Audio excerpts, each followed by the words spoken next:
Bonjour, ici c'est Pouzol. Donc sur ce tuto-ci sur 3ds Max, on va voir pour dupliquer les objets, les clonages quoi. Donc déjà, on va commencer à faire,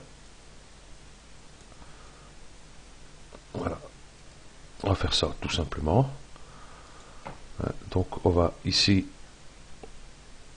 pour sélectionner notre gizmo ici.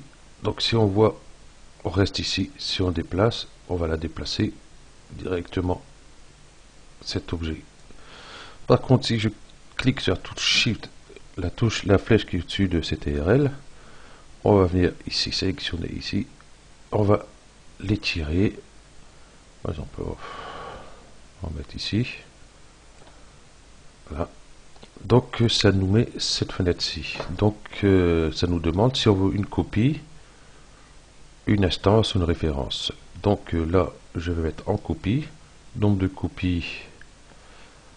Donc pour l'instant de celle-ci, copie, il y en a une. Donc je vais faire, allez hop, 4. Ok, donc ça m'a fait 4 boîtes de cette copie-là.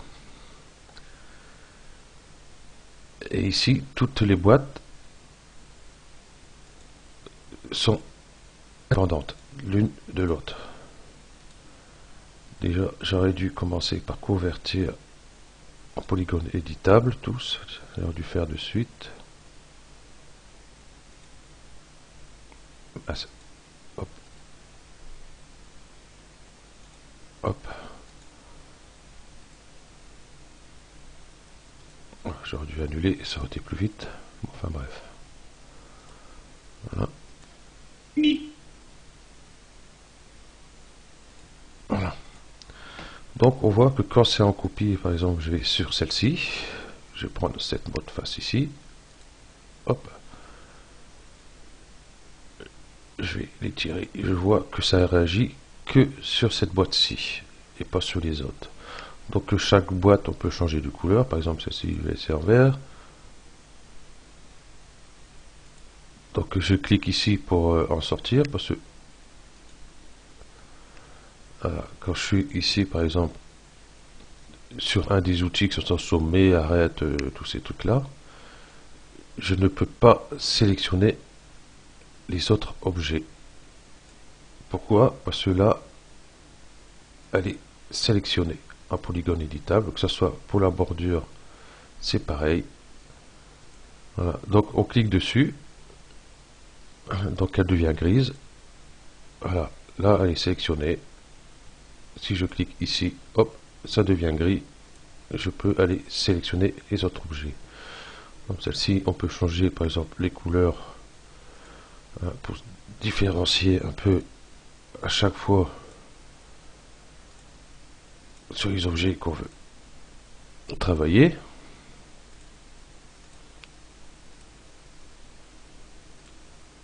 Là, ici, on va mettre un orange. Et hop.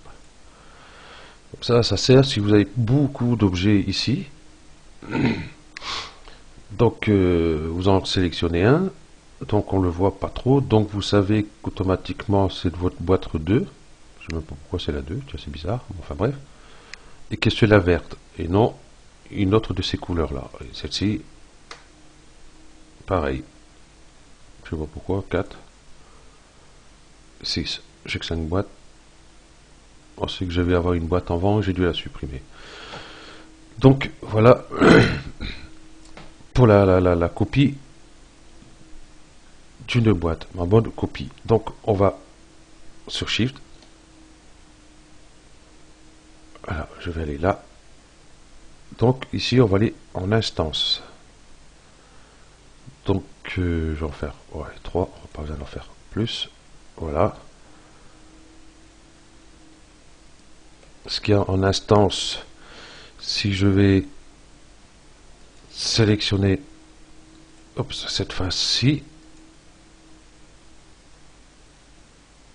et bien ces 4 objets vont prendre la même formation que je lui demande. Donc, si je fais, j'extrude ici, j'extrude, que je l'agrandisse ici, tous les autres vont prendre. hein, que ce soit en rotation ou quoi que ce soit, c'est pareil. Donc je sélectionne ici. Si je fais une rotation ici, donc on voit que ça prend. Voilà. Donc en tout cas, par contre, pour les couleurs on peut changer et ça n'atteint pas les autres objets. Hop, j'ai cliqué là pour pouvoir sélectionner celle-ci. Pas oublier. On va changer de couleur aussi. Hop, ok. Et on va mettre, prendre celle-ci et on va mettre quoi comme couleur, on sait rien. Hop, un gris, hop, terminé. Tac. Voilà l'intérêt des copies. Donc ici, mettons, hop. Donc Shift. Voilà. Hop. Donc vous avez le choix en copie, un instance, référence, je ne sais pas trop à quoi il sert, je n'ai pas utilisé encore. Donc voilà. Donc vous pouvez mettre le nombre de copies que vous voulez. Donc vous faites OK. Donc moi j'ai mis 1. Et c'est tout bon. Donc voilà, c'est tout ce qu'il y avait à dire sur les copies de tous ces objets-là. Voilà. Donc ici, ça nous marche le nombre d'objets sélectionnés. 10, 1, 2, 3, 4, 5, 6, 7, 8, 9. Le 10e, je sais pas où il est. Faut qu'il m'explique. Bon, enfin bref. Donc voilà pour le mode de copie de vos objets. Donc c'est tout ce que... Ah non, je vais dire aussi, par exemple, cet objet-là, je vais faire par exemple une rotation. On voit que la rotation, touche Z, hop, je me mets là, elle se fait ici à l'axe du cube et à son socle. Donc si je vois, si je veux tourner, on voit ici sa rotation qui fait. Voilà. Donc c'est pas très pratique si on veut le faire à 90. Admettons, on peut pas. Donc je vais faire voir par exemple avec celle-ci. Donc je me mets sur Z. Et on va cliquer ici. Basculer orthographe accrochage à l'angle. Donc je fais ça. Ici on voit sur la fenêtre en dessous, je passe de 5 en 5. Voilà. Donc ici on fait un clic droit ici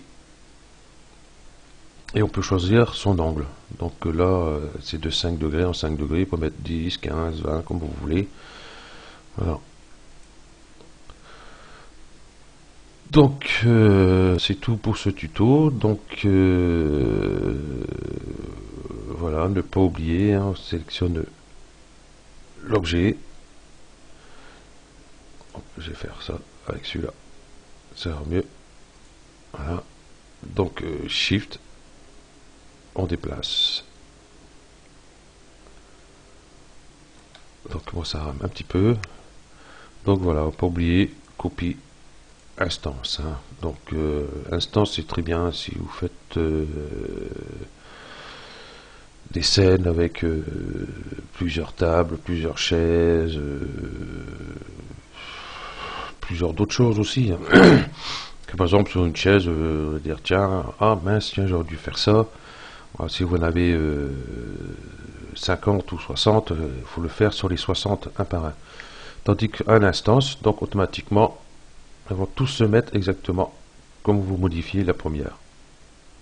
Voilà. Donc ce tuto est terminé. Merci à vous d'avoir suivi et à bientôt.